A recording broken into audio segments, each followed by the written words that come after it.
Good evening. My name is Cindy. I'm in the Corporation of Victoria, and I'm reading Niki Raapana's 2020 Our Common Destiny. Today is Friday the 14th of November of 2025, and I'm up to chapter 2. The last reading I did was 8 days ago. Pardon the delay for getting the second installment out.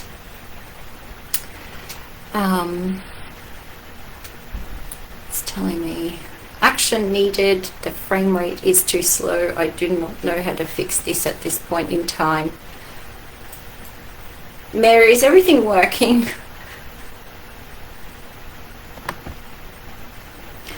Okay. There is not much I can see on this end. I can't see comments or anything. I'm going to proceed until somebody stops me. So this installment is Community Policing, Chapter 2. The only thing I need to mention is that I took such a long break from doing lives. I didn't realize that Facebook had changed the way that they store the lives now, and I am no longer able to retain the videos forever. All videos will be deleted after 30 days. Thanks, it's working. Okay, excellent. Okay, without further... if anyone has the kindness to... or has a channel somewhere where they may download the lives of the readings and post them on some other platform so that they exist for anybody who wants to listen to them later on, I'd really appreciate that. I'll share those links if you happen to do that for me. So thank you in advance. Community policing. This is a short chapter, by the way. Communitarians have their own police force. They make sure everyone in the global community is following new behavior modification laws. The main barrier to building the communitarian world order are free, in brackets, armed people who refuse to be compliant global citizens. Now I'm quoting. Number 1, philosophy and organizational strategy. This comes from the 10 principles of community policing. Philosophy and organizational strategy. Community policing is both a philosophy, a way of thinking, and an organization strategy, a way to carry out the philosophy that allows the police and the community to work closely together in creative ways to solve the problems of crime, illicit drugs, fear of crime, physical and social disorder, from graffiti to addiction, neighborhood decay, and the overall quality of life in the community. The philosophy rests on the belief that people deserve input into the police process in exchange for their participation and support. It also rests on the belief that solutions to today's community problems demand freeing both people and the police to explore creative, new ways to address neighborhood concerns beyond a narrow focus of individual crime incidents. Now, that's actually all very interesting. That apparently paying them isn't enough. You need to offer something more. And that policing is no longer about individual crimes. This brings us to, well, what else could it be? Like, they should probably use a new word for policing, because policing, in the minds of everyone, is that, you commit a crime and, it hurts somebody or somebody's property, and therefore you follow through with the legal justice system in getting reparations for whatever damages or harm was done. And so we're totally restructuring, or the communitarians are totally restructuring what laws are, what morality is, what breaking the law is, what policing means. It would be nice if they came out and said it forthright. I'll continue. In almost every little town in America, you can find brand new cops serving a brand new purpose.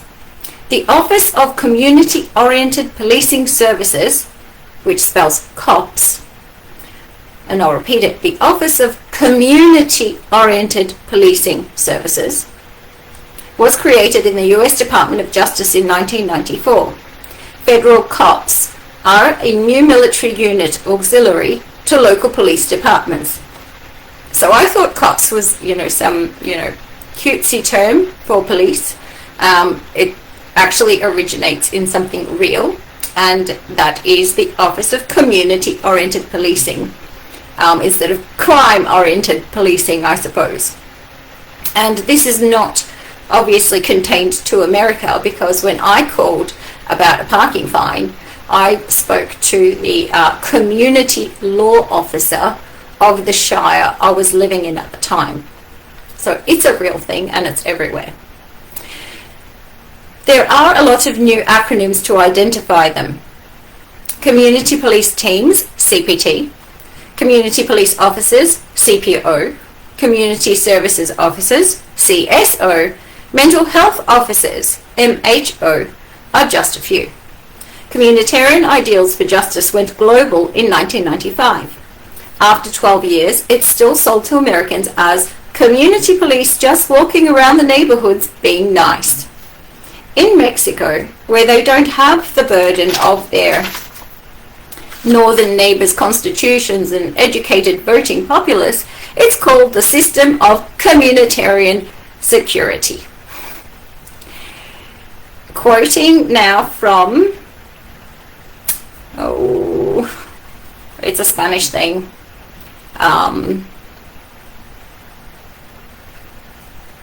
It's a 12th anniversary edition of De la Policía Comunitaria.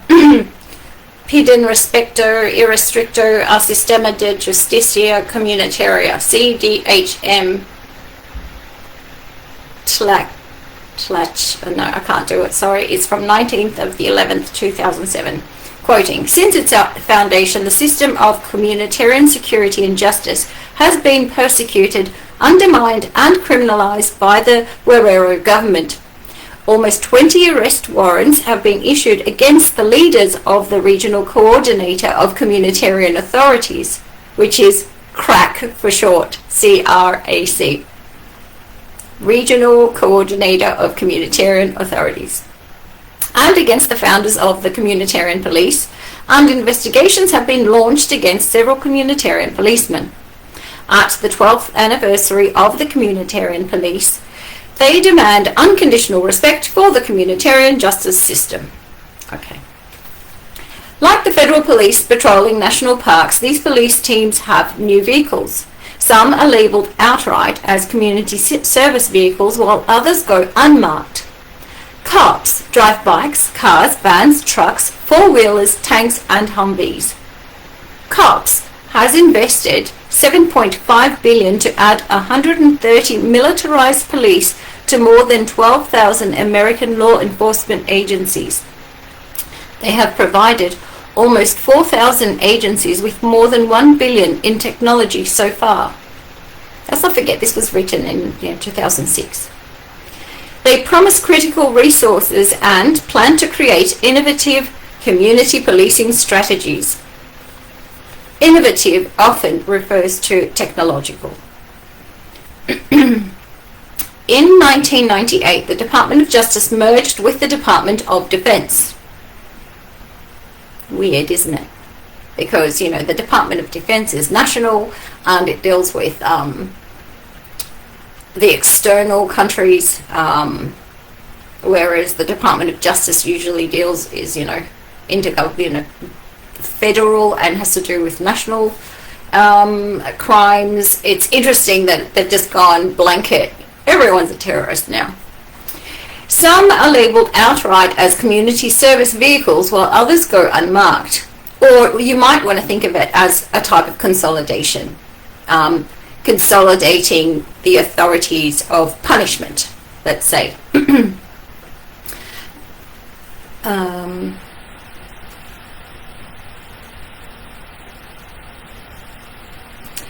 They combined information technologies and equipment, says the Department of Justice and the Department of Defense, which merged in 1998.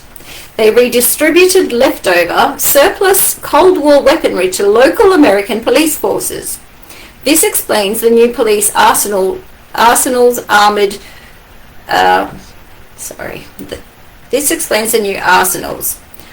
cars equipped with high-tech gadgetry and computers connected to the latest crime maps and databases. In the United States, funded cops, are actually better armed and outfitted than some National Guard units stationed in Iraq. Cops have their own boot camps too. The nationwide network of regional community policing institutes, RCPIS, and the International Community Policing Consortium train new police for their new roles as global enforcers. Top advisors for cops training programs are former KGB spies and, let's be surprised, Israeli Mossad /CIA /MI6 special forces. Joint international exercises are as common as international police brotherhoods. So we really are talking about, the Five Eyes, the Seven Eyes, Israel. If that isn't high enough up for somebody to take interest in communitarianism and to stop dispelling it and saying that it's garbage and it's nonsense, I really don't know what else to say. In 2004, the Las Vegas Metropolitan Police Department and TrainCops.com presented community threat assessments in Orlando, Florida. One of the instructors was Valentin Axelenko, Colonel KGB retired. Colonel Axelenko lives in Virginia, where he provides security and counterintelligence consulting services. His clients include U.S. government agencies and corporations. During his KGB career, he served in the United States, Cuba and China, and on the Soviet team that negotiated the Soviet withdrawal from Afghanistan. His success as a KGB intelligence officer operating within the United States is discussed in the book Washington Station. That was a quote. Cops are assigned to high schools and neighborhood councils. They clean up the streets in plain clothes, running crime and drug-free neighborhood campaigns. By the time cops get to their assigned communities, they're almost just neighbors riding around on bikes and horses. Quoting from the JINSA website, JINSA website. It says, top cops return from JINSA-sponsored anti-terror study in Israel. Officials laud benefits of resource sharing for deterring terrorism. 14 of the most senior police chiefs, sheriffs, and state police commanders returned from Israel last week after 5 days of intensively studying counterterrorism techniques. These law enforcement executives traveled to Israel on the 24th of January and returned on the 30th in 2004. They went as participants in JINSA's Law Enforcement Exchange Program, which is LEAP for short, modeled after JINSA's extremely successful Flag and General Officers trip. The LEAP program is designed to establish cooperation between American and Israeli law enforcement personnel and to give the American law enforcement community access to the hard lessons learned by the Israelis in the interdiction of and response to all forms of terrorism. So we've got the military and the justice system combining, and the community policing, the councils, and they're in the schools. Where are they not? The purpose of American police is no longer to serve and protect. They are to bring communitarian law to the lowest community level. Their mission statements changed to support these objectives. In many places, law enforcement officials get to know everyone in the community. They help abate homes and confiscate land owned by people who interfere with community development. The next subheading is international policing. American community police are trained to assassinate potential suspects. This is a serious problem with the international cooperation. US law is based on the presumption of innocence. In the US, the police are not hired by public and private organizations to be judge, jury, and executioner. Israel was founded by the Eastern European communists in 1947. Even though they did not have a written constitution, Israel is called the only democracy in the Middle East. Israel is very particular about race. It has 16 different legal racial classifications and laws against intermarriage between Jews of European descent and Middle Eastern Jews or Arabs, also known as Ashkenazi and Sephardim. Quoting now the Washington Post from June 12, 2005. Israel is tired of anti-terrorism, said the US Capitol Police Chief Terrence W. Gaynor. After returning from Israel, Gaynor retrained his officers to shoot a potential suicide bomber in the head rather than aim for the chest, as they were originally taught, because shooting the chest could detonate a suicide vest. Last year, Perry, the Israeli commander of the bomb disposal unit and a former member of the Mossad, Israel's Central Intelligence Agency, briefed more than 425 top federal and local law enforcement officials from New Jersey, New York, and Pennsylvania at a conference at Princeton University. This month, Levy and Perry will be in Chicago. And this is Sari Horowitz of Israeli, and this was the title, Israeli Experts Teach Police on Terrorism. Training programs prompt police shifts. The Israeli Mossad are killers who monitor, hunt down and kill suspects all over the world, and they are training our police. Israeli trained community police are the iron fist of democratic change, a communitarian phrase for the process of building a one world global government. Quoting Kathy Hara in an article titled Hennepin County Sheriff McGowan Learns How Others Deal with Terrorism, from the Sun newspaper of February 19, 2004. She says, in Israel, he said, there are 3 agencies that oversee public safety: the military, the police, and the intelligence, while there are 37 different police departments in Hennepin County alone. Because of the way it is organized in Israel, the sharing of information is rapid and the lines of responsibility are very clear. The issue that needs to be looked at in Minnesota, said McGowan, is which organization has authority in the event of an emergency. With the goal to prevent and disrupt terrorist attacks in Israel, the country has put much importance on the gathering of information.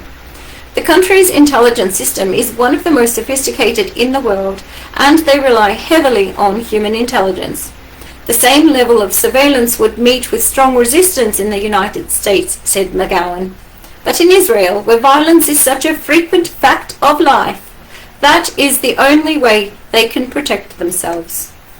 I wonder if this is reminding anyone of what is going on in many of our major cities at the moment regarding violence, constantly in the newspapers and in the headlines, and Melbourne is a very good example now. You know, machetes and slashings and slayings and robberies, because, well, it justifies, doesn't it? See? I mean, he just said it here. He said that level of surveillance would meet strong resistance, but in Israel, where violence is such a frequent fact of life, that's the only way they can protect themselves.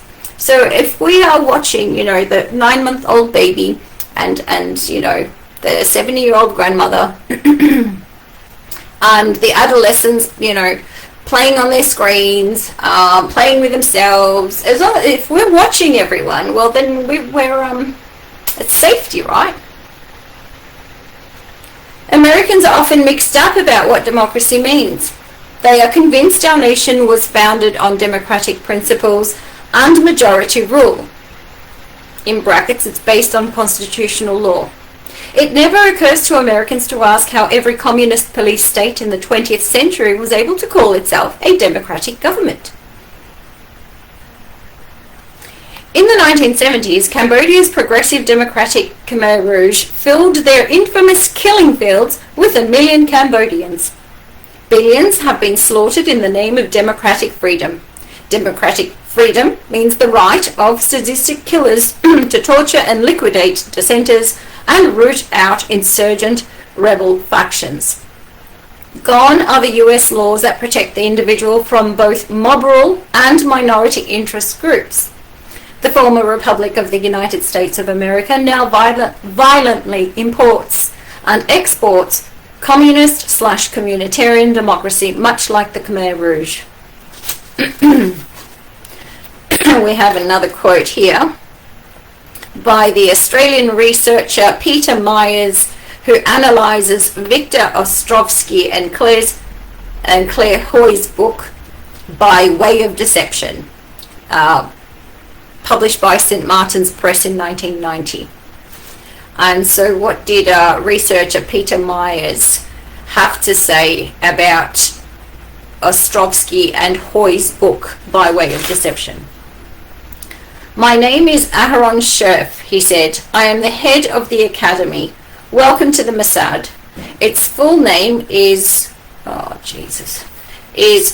Hamossad Lemodin Vele Tafkedim Mayuhadim, the Institute for Intelligence and Special Operations. Our motto is, by way of deception, thou shalt do war." I'll quote that again. So, this man introduces the full name of the Mossad, which translates into the Institute for Intelligence and Special Operations, and our motto is, by way of deception, thou shalt do war.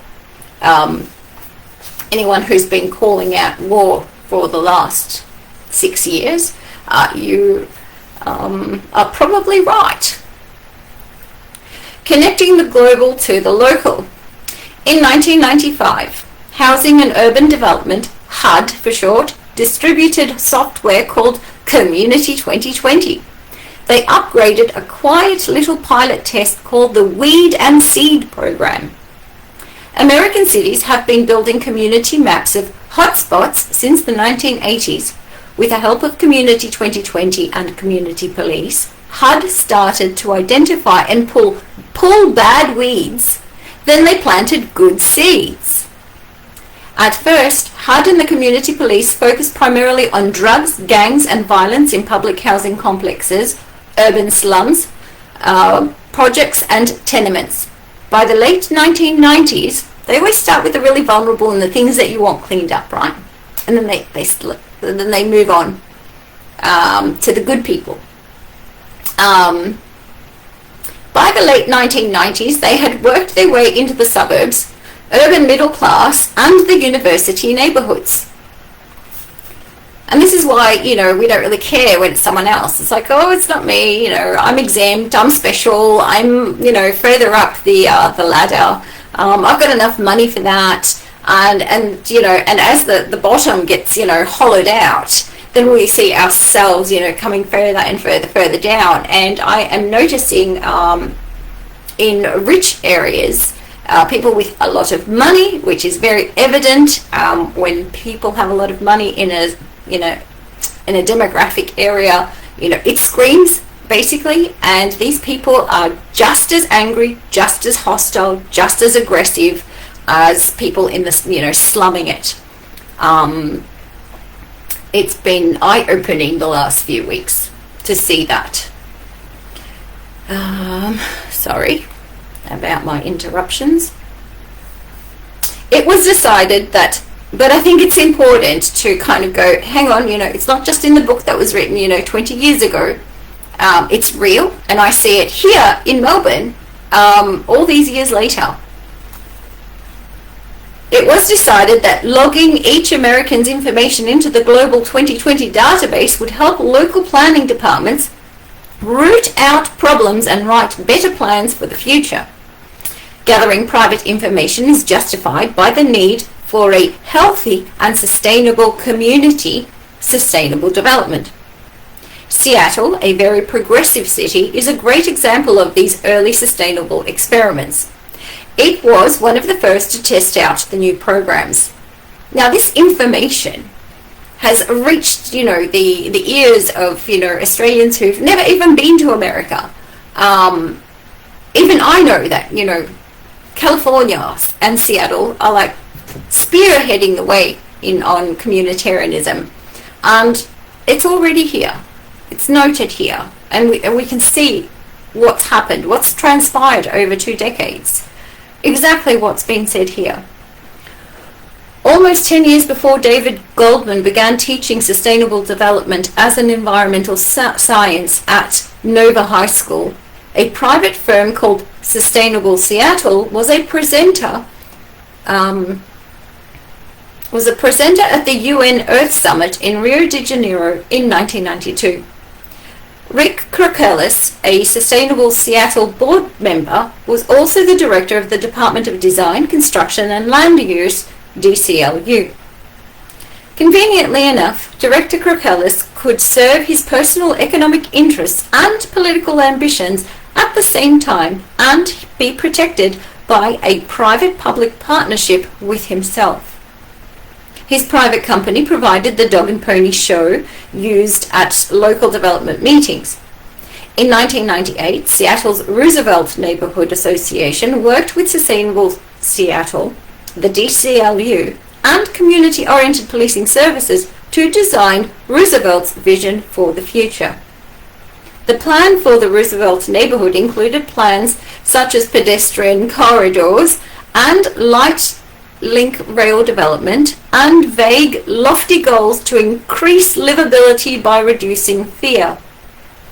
Much like the latest proposals to rebuild New Orleans, these plans require public control of all formerly private property along these critical routes. Government inspectors require inside access to all homes so that they may determine if the housing meets international building codes. A communitarian government assumes the right to prevent owners and renters from living in poor or run-down dwellings. Now, here in Australia, the government has been walking into homes via these agencies and public-private corporations to change everybody's light bulbs to LED lights. I don't even know, it's definitely more than a decade. Maybe we're going on to 2 decades now. There are all these new specifications for how a house must be built. These new specifications somehow translate into collapsing buildings, that don't last, 5 years, 10 years. I have a friend who is just a perfect example, and they've got to do new foundations of a 12-year-old house. How is that even possible?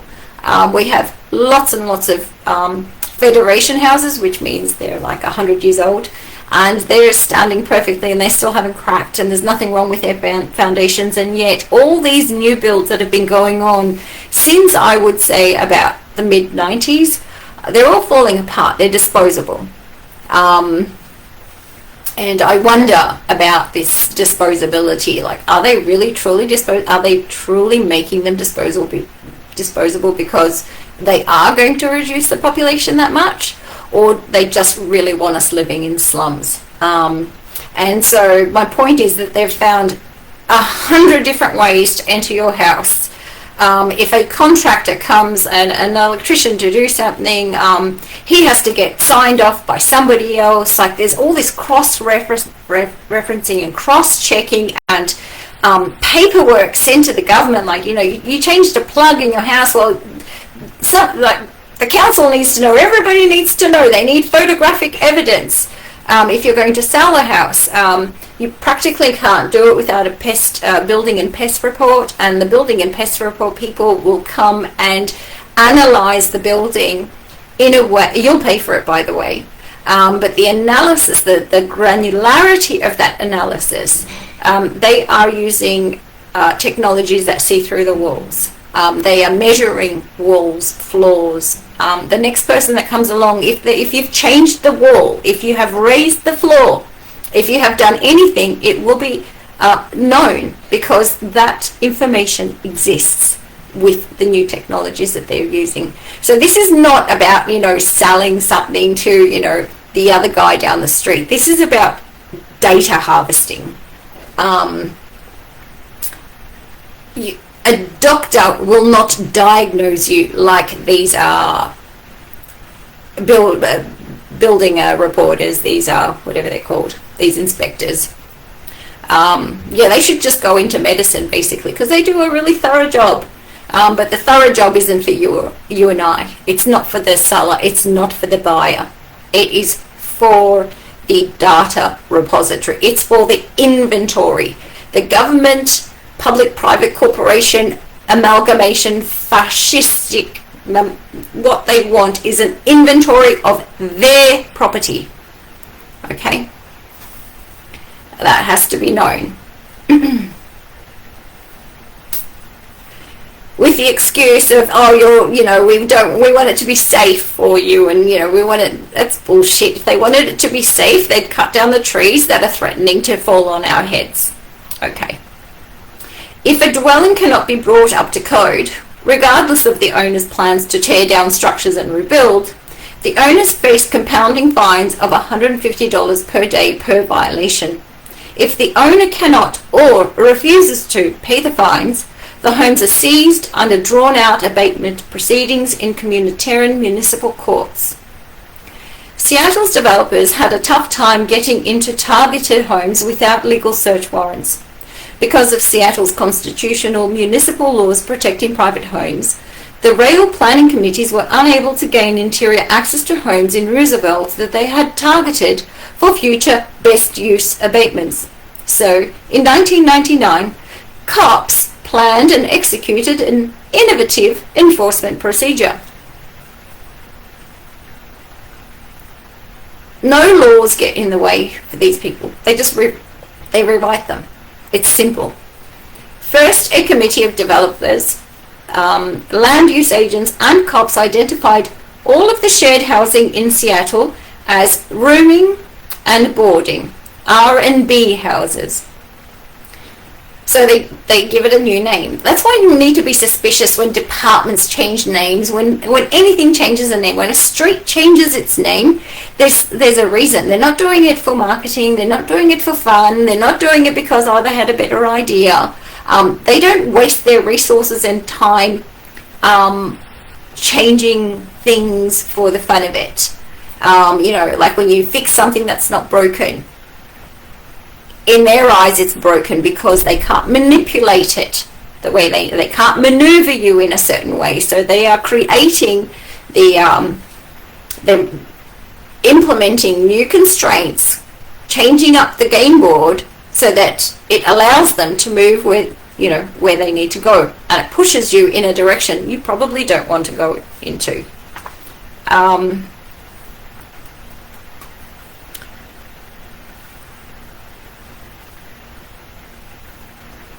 The new designation, which is that rooming and boarding houses, R&B houses, could be cool, but it's not.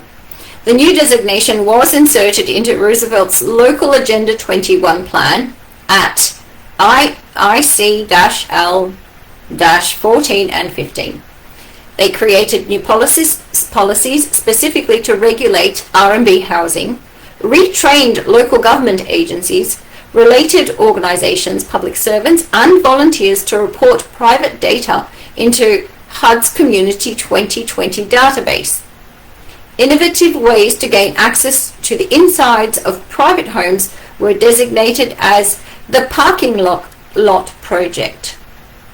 On September 30th, 1999, the anti-crime team, cops, and public health inspectors joined the DCLU planners who served a public health warrant in our Roosevelt neighborhood.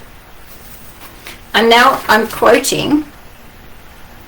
So Niki actually this is her own article that she's quoting.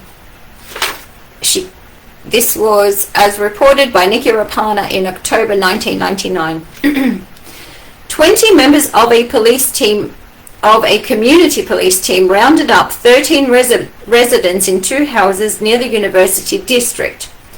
Residents were frisked, questioned, and locked in a vacant bedroom. 9 of them were held for over 2 hours while the police searched their drawers and read their bookshelves. The warrant was for suspicion of harbouring rats and bugs, signed by a municipal court judge. It was served by cops carrying battering rams. So don't be harbouring any rats or bugs. You might justify cops coming with battering rams.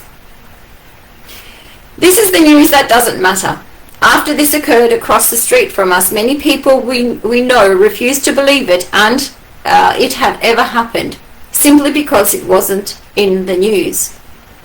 Whereas the Seattle Times will cover every minor incident in the neighborhood that furthers the 2020 vision, every news source we contacted, local and national, refused to cover this story. The September 30 raid was the subject of a Fourth Amendment lawsuit filed in 2002. I provided thousands of government documents for Dawson et al. Versus the City of Seattle et al. It lost under summary judgment. Judge Robert Lasnik, a Clinton appointee, decided the actions of cops were considered to be normal police procedure. Dawson was appealed in 2005 and lost in 2005 in the 9th District Court. Seattle Police Department Community Police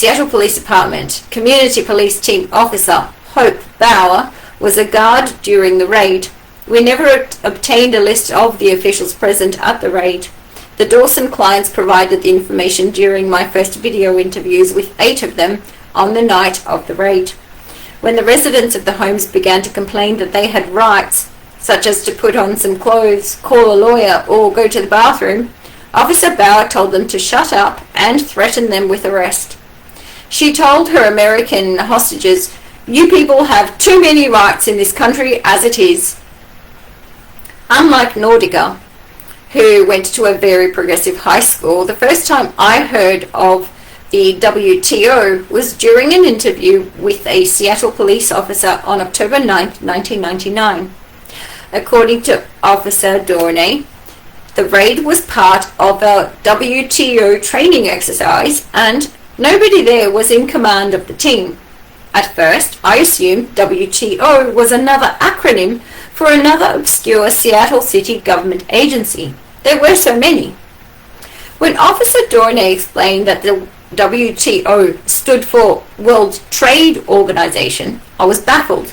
I could not see what the heck our neighborhood plan had to do with world trade. I didn't find the connection for over a year. No one in Seattle had the chutzpah to tell me that community policing is an international program. I had to figure that out on my own. On November 30th, 1999, police brutality and inept leadership throughout the Seattle ministerial were shown in living color around the world. Where most Americans were like me, totally unfamiliar with the terms, within 2 months of the Dawson raid, everyone in America with a TV knew the words World Trade Organization. What I find most amazing is that none of the activists during the Battle of Seattle had a clue about what they were up against. The entire anti-World Trade Organization movement relies on the false debate between communism and capitalism. I repeat, false debate between communism and capitalism. We personally liked the anarchists we met from London, although their support for vandalism of Seattle businesses created nothing but chaos and justified a state of emergency in the city we called home. This good old state of emergency is the gift that we'll keep on giving. Now it is clear to us that many of the anti-World Trade Organization activists we spoke with are actually communitarians. What a shock to realize they're non-violently, or violently in some cases, protesting themselves. They are playing their predetermined roles perfectly.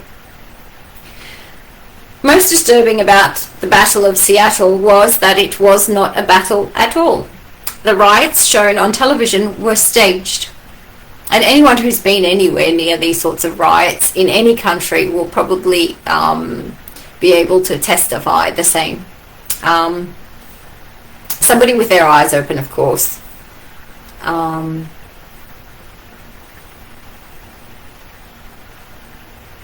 We were there, says Niki. There were tens of thousands of protesters marching peacefully, if pointlessly, around downtown Seattle. That's how protests usually go. Just people aimlessly just walking and just following some leader somewhere. Sorry, I'm losing where I was. Small pockets of vandals and agitators justified the use of tanks and international police wearing riot gear, gas masks and bulletproof shields. While the international elite met to discuss supranational world trade agreements, militarized police terrorized protesters and bystanders for all the world to see. None of this makes any sense until we realize that the communitarians require massive chaos and disorder in our streets. Then they can offer the solution. Protect Harmony explains how the new police are trained to facilitate global sustainable partnerships. Quoting, the community policing training initiative supports democratic change by facilitating sustainable partnerships that empower law enforcement professionals, educators, city administrators, media specialists, and social service providers in Russia, Ukraine, and the US to build healthy and safe communities through collaboration, transparency, and public accountability. That's one big paragraph and one big sentence. Yes, and you heard that right. Russia, Ukraine, and US. Facilitating sustainable partnerships means finding innovative ways to confiscate land, dominate trade, and implement communitarian law. Sustainable partnerships between corporations and governments blur the line between public and private, creating a system of de facto corporate fascism.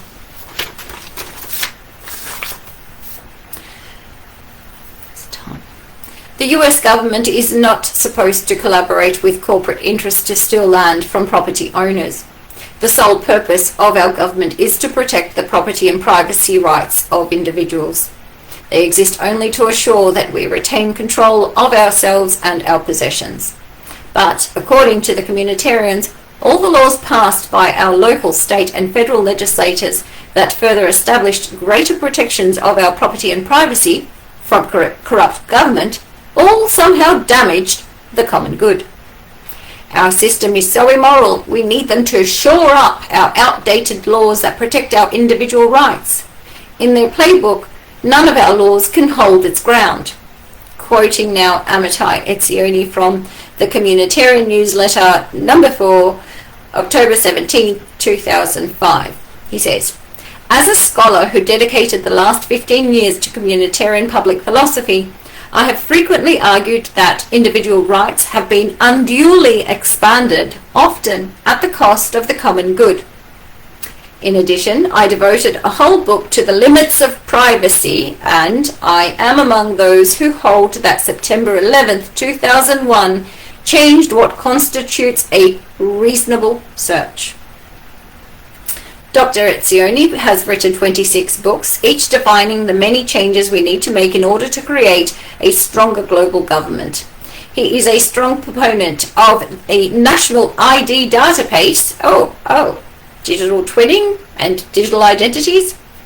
He says that most Americans will give up their privacy for security. And the Israeli guy earlier on said the same, and I think everyone is doing the same. Everyone's just giving up their privacy, their anonymity for this imagined security. Etzioni introduced the White House to the Communitarian idea of a National Volunteer Service Corps. Volunteerism is big now. It's in the long-term goals of the economy is to have no money circulating, whether it's digital or analog. It's a totally different system. It will be, what good deeds you can do, which will be the new labor, in exchange for tokens that you can exchange for essentials. And those tokens will come with expiries, so that you may never be able to accumulate wealth, and nor hoard, nor pass it on, bestow it to another generation. Pardon me, we're finishing up. This was a short one. So volunteerism, we're seeing it in the police forces, we're seeing it in the fire departments, ambulances, like really, really important aspects of pillars of society are being diluted with volunteers.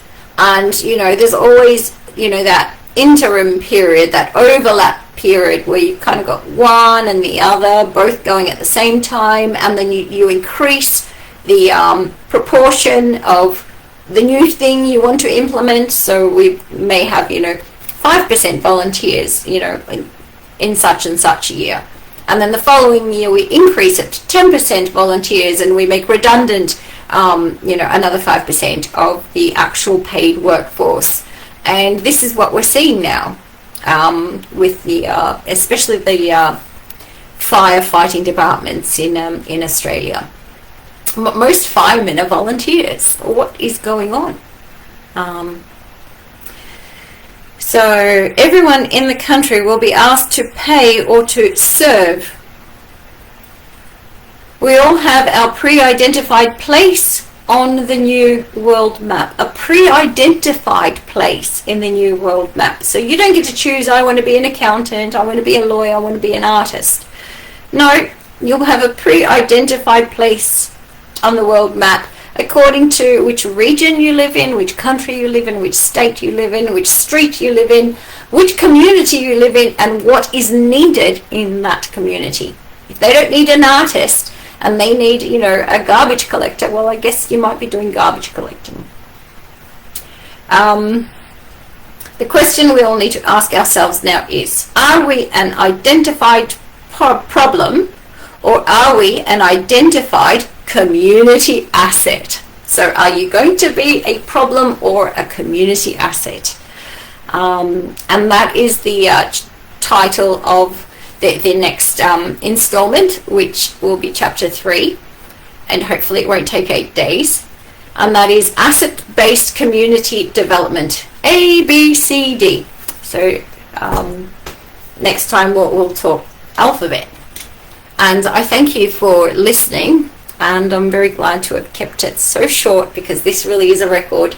And I hope to see your comments, and if anyone is able to please download the videos and put them somewhere, because Facebook is going to delete them, and I certainly won't be doing that. It's been too hard. And I thank you. Have a lovely evening and a good week to everyone. See you next time. Oh, I've got to find the off button now. Damn, there it is.